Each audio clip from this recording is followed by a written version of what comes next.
జై శ్రీరామ్. అతి త్వరలో అంటే రేపు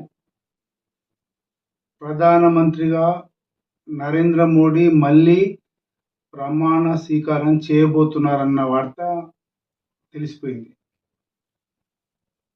ఎన్డీఏ కూటమికి సంబంధించిన అన్ని పార్టీలు కలిసి నరేంద్ర మోడీని తమ పక్ష నేతగా అంటే ప్రధానమంత్రిగా ఎన్నుకొని దానికి సంబంధించిన పత్రాలు రాష్ట్రపతి గారికి అప్పగించడం, రాష్ట్రపతి గారు డేట్ను ఫిక్స్ చేయడం జరిగిపోయింది. చాలా సంతోషకరమైన వార్త. ఇది ప్రజాస్వామ్యంలో జరగాల్సిందే. ఎవరొచ్చినా ఈ తంతు జరుగుతుంది. కానీ ఇప్పుడు ఉన్నదానికి ఉన్న ప్రత్యేకత చాలా ఉంది. ఈ ప్రత్యేకత చాలా విశిష్టమైంది. 2 సంవత్సరాలు అంటే 2 సార్లు క్షమించాలి. 2 విడతలుగా బీజేపీ సంపూర్ణ మెజార్టీతో ఆల్మోస్ట్గా సంపూర్ణ మెజార్టీతో అధికారం చెలాయించి అధికారాన్ని తీసుకొని తద్వారా అంతో ఇంతో తనదైన బాణీలో ప్రజలను మెప్పించే ప్రయత్నం చేసింది. కొందరికి మెచ్చొచ్చు, కొందరు నచ్చవచ్చు, కొందరు నచ్చకపోవచ్చు, కొందరు విమర్శించవచ్చు.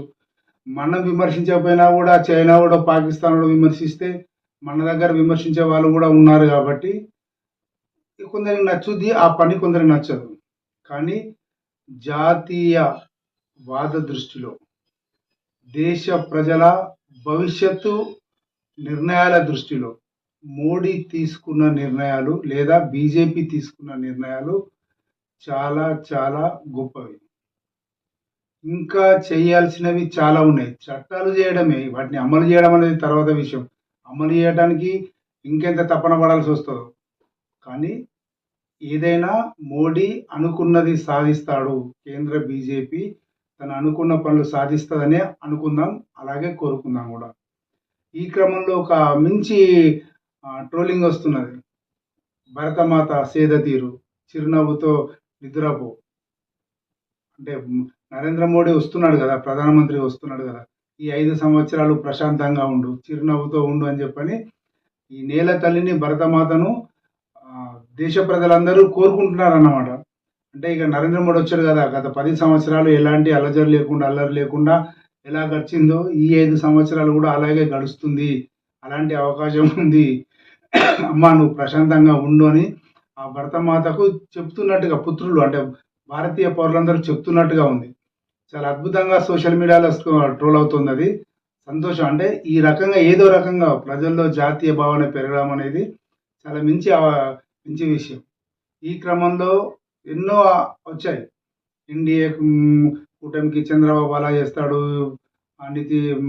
బీహార్ నుంచి నీతీష్ అలా చేస్తాడు, ఇద్దరు పక్కలో బల్లాలంటే ఆ ఇద్దరు పక్కలో బల్లాలను పట్టుకొని ఎవరైతే అన్నారో పక్కలో బల్లాలని వాళ్ళను పట్టుకొని వాళ్ళతో పాటుగా ముందుకు కదులుతున్న సందర్భము. అందరం కలిసికట్టుగా కదులుతామని సంఘే శక్తి కలయుగే. మనం అందరం సంఘంలో పడి ఉన్నాం కాబట్టి అందరం కలిసి ఉండాలి. సంఘటన మీ శక్తి హే. అందరం కలిసి ఉంటేనే ఆ శక్తి వస్తుంది. ఐకమత్య మహాబలం అన్నట్టుగా వీటిని అన్నింటిగా ఆదర్శంగా తీసుకొని ఇండియా గవర్నమెంట్ ముందుకు వెళ్తున్నట్టుగానే కనిపిస్తుంది. ఇక మురిగే కుక్కలు ఎప్పుడూ మరుగుతూనే ఉంటాయి. వాటి గురించి పట్టించుకోవాల్సిన అవసరం లేదు. ముఖ్యంగా రాజకీయ కుక్కలు, విదేశీ జాతి కుక్కలు అవి ఎప్పుడూ మరుగుతూనే ఉంటాయి. వాటి పనే మరగడం, ఎందుకంటే కుక్క కాబట్టి.